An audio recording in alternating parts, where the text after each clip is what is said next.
جنگ خیبر میں مزید کیا کیا واقعات ہوئے تھے، قلعہ کیسے فتح ہوا، اس کی تفصیل ہم پہلے سبق میں پڑھ چکے. یہاں پہ یہ ذکر ہو رہا ہے کہ نبی پاک صلی اللہ علیہ وسلم نے خیبر میں جب مال غنیمت تقسیم ہوا تو وہاں پہ وہ حصہ جو نبی پاک صلی اللہ علیہ وسلم کے لیے مختص کیا جاتا تھا اسے صفیہ کہتے تھے.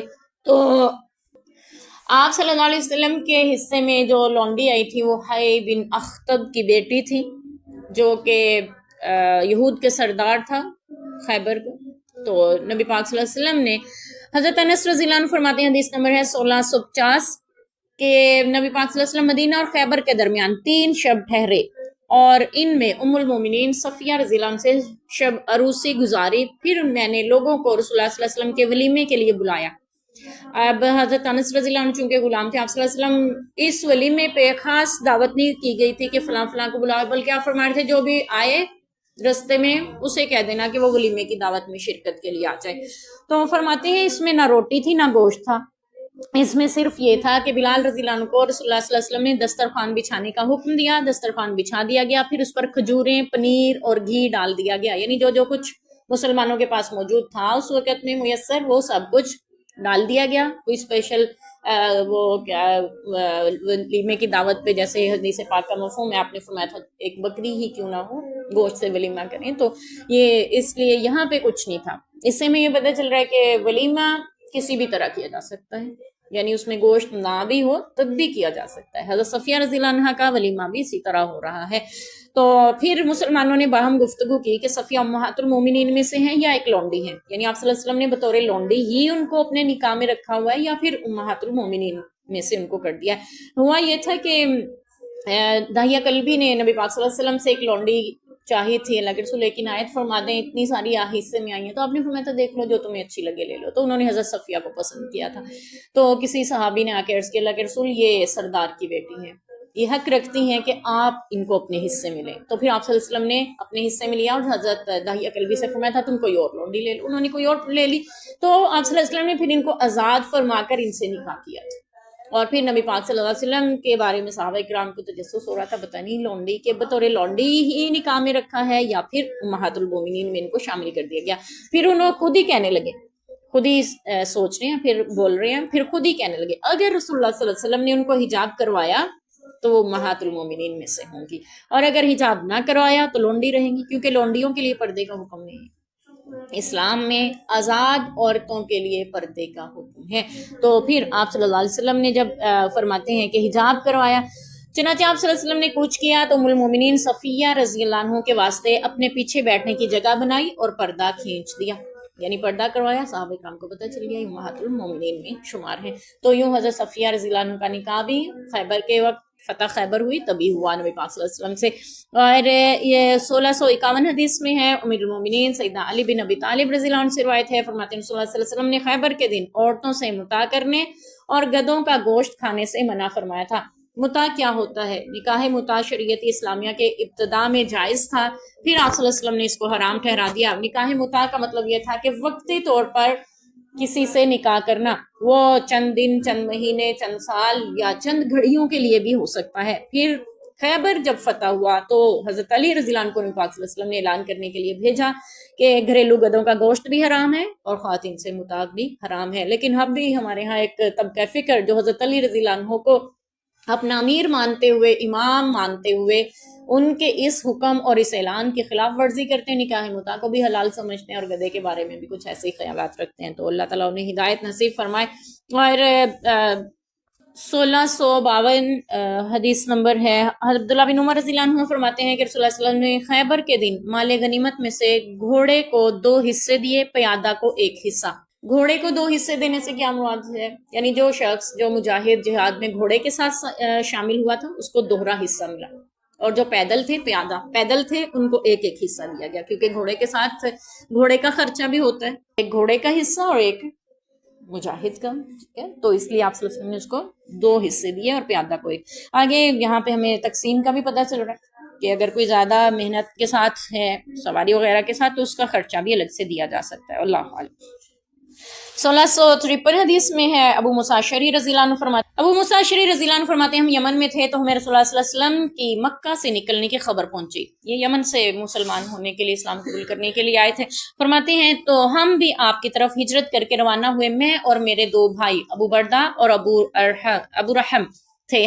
میں ان سے چھوٹا تھا. 53 آدمی اور بھی میری قوم میں سے تھے. ان کا ہم واقعہ پہلے ابو موسیٰ اشعری رضی اللہ عنہ کے تعارف میں تفصیل سے پڑھ چکے ہیں، کس طرح سے انہوں نے اسلام قبول کیا تھا، اور باقی لوگوں نے انہیں نبی پاک کی خدمت میں بھی پیش کیا تھا کہ آپ انہیں ہمارا امیر یا کوئی عہدہ دے دیں. تو آپ سے نے فرمایا تھا ابو موسیٰ تم یہ چاہ رہے؟ انہوں نے کہا تھا نہیں اللہ کے رسول، میں کبھی بھی طلب نہیں رکھتا، مجھے تو یہ بھی نہیں پتا، مجھے اس نیت سے یہاں کھینچ کے لائے ہیں اپنے ساتھ، تو میں عہدہ نہیں چاہتا. تو پھر بھی آپ صلی اللہ علیہ وسلم نے ان کو یمن کا ایک حصے کا گورنر مقرر فرما دیا تھا، تو ان کے ساتھیوں کے کہنے کی وجہ سے. تو بہرحال یہ اسلام قبول کیا تھا. تو فرماتے ہیں کہ ہم سب جہاز میں سوار ہو کر آئے تھے. اتفاق سے یہ جہاز حبشہ کے ملک نجاشی بادشاہ کے پاس پہنچا، یعنی اتفاقاً ہمیں ادھر بھی جانا نصیب ہوا، حبشہ میں بھی، اور پھر وہاں سے ہمیں جعفر بن ابی طالب رضی اللہ عنہ ملے، یعنی وہ مسلمان جو ہجرت کر کے حبشہ پہنچے ہوئے تھے، ان سے ملاقات ہماری ہوئی. ہم نے ان کے پاس قیام کیا، پھر ہم اکٹھے سب وہاں سے روانہ ہوئے اور ہم نبی پاک صلی اللہ علیہ وسلم کے پاس پہنچے، یعنی مدینہ کی طرف. پھر ہم آئے. پہلی ہجرت مسلمانوں نے حبشہ کی طرف کی تھی، تو ابو موسیٰ اشعری اور ان کے ساتھی بھی پہلے حبشہ ہی پہنچے، پھر مدینہ میں آئے. تو یہ سارے اکٹھے ہو کے جب مدینہ پہنچے، اس وقت خیبر فتح کر چکے تھے، اور دیگر لوگ ہم اہل سفینہ سے کہنے لگے، یعنی جنہوں نے خیبر فتح کیا، انصار و مہاجرین جو وہاں مدینہ میں تھے، وہ کہنے لگے کہ ہجرت میں ہم لوگ تم پر سبقت لے گئے، یعنی ہم پہلے مدینہ پہنچے ہیں، تم لوگ بعد میں آئے ہو، ٹھیک ہے، تم پیچھے رہنے والے ہو، دوسرے نمبر پہ، یعنی تم رہ گئے ہو. تو اب جنہوں نے ہجرت کی تھی وہاں پہ حبشہ میں، انہیں یہ بات بڑی ناگوار گزری، ان کے لیے تکلیف دہ تھی کہ ہم تو کب سے ہجرت کر کے گئے ہوئے ہیں وہاں پہ، اور کتنی مشقتیں وہاں جھیلی ہیں. تو حضرت سیدہ اسماء بنت امیس رضی اللہ عنہ جو تھی وہ ہمارے ساتھ آئی تھی. ام المومنین حضرت حفصہ کے ہاں مہمان گئی، انہوں نے بھی نجاشی کے ملک میں مہاجرین کے ساتھ ہجرت کی تھی. حضرت عمر رضی اللہ عنہ ام المومنین حفصہ کے پاس آئے. حفصہ جو تھی ان کی بیٹی تھی حضرت عمر رضی اللہ عنہ کی، سے وہ اپنی بیٹی کے گھر آئے. تو وہاں پہ اسماء بنت امیس بھی موجود تھی، یہ ان کی رشتہ دار بھی تھی، اور حضرت ابوبکر صدیق رضی اللہ عنہ کی زوجہ بھی رہی ہیں یہ. تو بعد میں ان کا نکاح حضرت علی رضی اللہ عنہ سے بھی ہوا ہے، اور یہی تھیں جنہوں نے حضرت فاطمہ الزہرا رضی اللہ عنہا کو غسل دیا تھا اس وقت میں جب یہ حضرت ابوبکر صدیق کی زوجہ تھی. ہاں، ابوبکر صدیق رضی اللہ عنہ کی وفات کے بعد انہوں نے حضرت علی رضی اللہ عنہ کے سے نکاح فرمایا تھا عدت گزارنے کے بعد.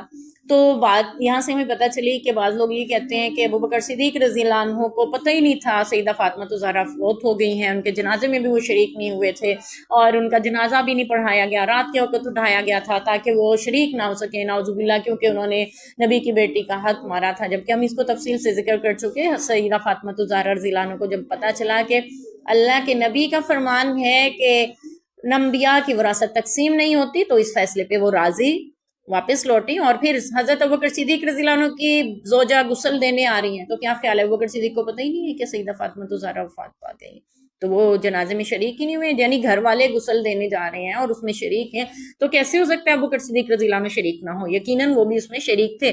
جنازہ البتہ حضرت علی رضی اللہ عنہ نے پڑھا کیونکہ وہ زیادہ حق رکھتے تھے اس بات کا، واللہ عالم. تو یہاں سے میں یہ بھی واضح ہو جاتا ہے کہ اسماء بنت امیس رضی اللہ عنہا تھی، موجود تھی. حضرت عمر کو نے اسماء کو دیکھ کر پوچھا یہ کون ہے؟ ام المومنین حضرت حفصہ نے جواب دیا اسماء بنت امیس ہیں. انہوں نے کہا وہی جو حبش کے ملک میں گئی تھی، آپ سمندر کا سفر کر کے آئی ہیں؟ اسماء بولی جی ہاں میں وہی ہوں. حضرت عمر رضی اللہ عنہ نے کہا ہم ہجرت میں تم سے سبقت لے گئے، لہٰذا رسول اللہ صلی اللہ علیہ وسلم پر تم سے زیادہ ہمارا حق ہے، رسول کے ساتھ ہم رہے ہیں، ہم مدینہ میں ہجرت کر کے آئے ہیں. یہ سن کر اسماء بنت امیس کو غصہ آ گیا، کہنے لگی اللہ کی قسم ہرگز نہیں، تم تو رسول اللہ کے پاس موجود تھے اور آپ صلی اللہ علیہ وسلم تم میں سے بھوکوں کو کھانا کھلاتے، تمہارے جاہل کو نصیحت کرتے، اور ہم اجنبیوں اور دشمنوں کی زمین میں تھے جو حبشہ میں واقع ہے، اور ہماری یہ سب تکالیف اللہ اور اس کے رسول کی راہ میں تھی. اللہ کی قسم مجھ پر کھانا پینا حرام ہے جب تک رسول اللہ صلی اللہ علیہ وسلم سے تمہاری اس بات کا ذکر نہ کر لوں، اور ہم کو اجازت دی جاتی تھی اور ہمیں ہر وقت خوف رہتا تھا. ظاہر ہے وہاں جس تکالیف کا سامنا ہمیں تھا دیار غیر میں، نہ اللہ کے رسول تھے جو ہمیں تسلی دیتے، نہ وہاں ہماری کوئی سننے والا تھا، نہ ہمارا کوئی خیال رکھنے والا تھا. تو ہم نے جو تکلیفیں اٹھائی ہیں وہ ہم ہی کو پتا ہے. تو وہ کہتے ہیں ہر وقت ہم خوف میں رہتے تھے، ان قریب میں رسول اللہ صلی اللہ علیہ وسلم سے اس کا ذکر کروں گی، ان سے پوچھوں گی، اللہ کی قسم نہ میں جھوٹ بولوں گی، نہ میں کجروی اختیار کروں گی، نہ اس سے زیادہ کہوں گی، جو بھی اللہ کے رسول مجھے بتائیں گے. ٹھیک ہے، یعنی ان کو اس بات پہ جس کو کہتے ہیں تپ بھی چڑھ گئی. کہ ہر بندہ یہی کہے جا رہا ہے کہ تو ہم سبقت لگے تم لوگ پیچھے رہ گئے، حالانکہ ہم نے اتنی زیادہ اذیتیں سہی ہیں، اللہ اور اس کے رسول کے لیے تو صحیح ہے، ان کے دین کے لیے تو صحیح ہے، پھر کیسے ہو سکتا ہے کہ ہم پیچھے رہیں؟ تو پھر فرماتی ہیں جب نبی پاک صلی اللہ علیہ وسلم تشریف لائے یعنی وہیں پہ حضرت حفصہ کے گھر میں، تو آپ صلی اللہ علیہ وسلم سے کہنے لگی اسماء بنت امیس، یا نبی اللہ، اے اللہ کے نبی، عمر رضی اللہ عنہ نے اس طرح کہا ہے۔ تو آپ صلی اللہ علیہ وسلم نے پوچھا تو نے انہیں کیا جواب دیا؟ بولی میں نے انہیں اس طرح جواب دیا، آپ نے فرمایا تم سے زیادہ کسی کا حق نہیں ہے، کیونکہ عمر رضی اللہ عنہ اور ان کے ساتھیوں نے ایک ہجرت کی ہے اور تم کشتی والیوں نے تو 2 ہجرتیں کی ہیں، یعنی تمہارے لیے دوہرا اجر ہے، 2 ہجرتیں کرنے کا اجر ہے۔ اور پھر جب یہ بشارت ملی اسماء بنت امیس رضی اللہ عنہ کو، وہ اپنے سب ساتھیوں کو سنانے لگی، سب تک یہ بات پہنچانے لگی، اور جس جس کو بھی یہ بات پہنچ رہی تھی وہ بار بار آ کے حضرت اسماء رضی اللہ عنہ سے یہ بات پوچھتا تھا اور خوش ہوتا تھا کہ اس کے لیے دوہرا اجر ہے، اور باقی صحابہ کو بھی پتا چلا کہ ان کی فضیلت اور مقام ہجرت کے اعتبار سے ہم پر زیادہ ہے۔ تو یہ اسماء بنت امیس خوش ہوئی، اور اللہ کے نبی صلی اللہ علیہ وسلم نے ان کی اس تکالیف جو اللہ اور اس کے رسول کی راہ میں اٹھائی گئی تھی ان کی قدردانی کرتے ہوئے فرمایا تمہارے لیے 2 ہجرتیں ہیں، 2 ہجرتوں کا ثواب ہے۔ تو دین اسلام اللہ کی راہ میں جو بھی دی گئی قربانی ہو اس کی ضرور قدر کرتا ہے، اللہ اور اس کے رسول صلی اللہ علیہ وسلم ضرور اس کی قدردانی فرماتے ہیں۔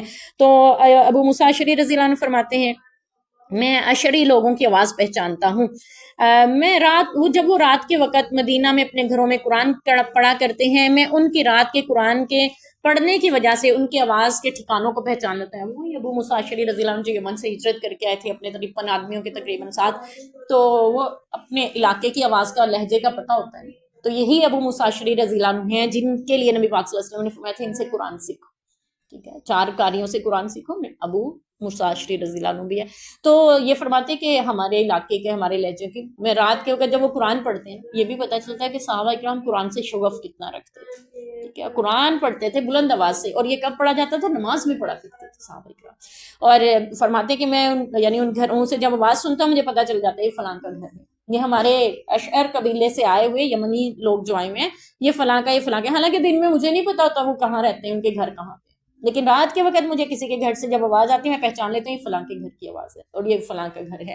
تو یہ ابو موسیٰ اشعری رضی اللہ عنہ فرماتے قرآن کے پڑھنے کی آواز سے ان کے ٹھکانے پہچان لیتا ہوں، گرچہ میں ان کے اترنے کی جگہ نہیں دیکھتا جہاں وہ دن میں اترے تھے، اور انہی میں سے ایک شخص حکیم ہے، جبکہ وہ کافروں کے سواروں یا دشمن سے ملتا تو ان سے کہتا کہ میرے ساتھی تمہیں حکم دیتے ہیں کہ ان کے لیے انتظار کرو، یعنی لڑنے کا انتظار کرو۔ تو یعنی ان کا ماننا یہ تھا کہ جب تک دشمن مجھ پہ حملہ نہیں کرے تو میں ان پہ حملہ آور نہیں ہوں گا، ان کے حملہ کرنے کا انتظار کرو۔ یا پھر یہ بھی کہا جاتا ہے کہ وہ اس بات کا انتظار کرتے تھے کہ اس بستی سے اگر اذان کی ندا سنائی دے تو پھر اس پہ حملہ آور نہیں ہوتے تھے، کیونکہ وہاں مسلمان بھی ہیں، ایسا نہ ہو کہ لا علمی میں مسلمانوں کو قتل کرتے، واللہ علم دونوں مفہوم بھی ہو سکتے ہیں۔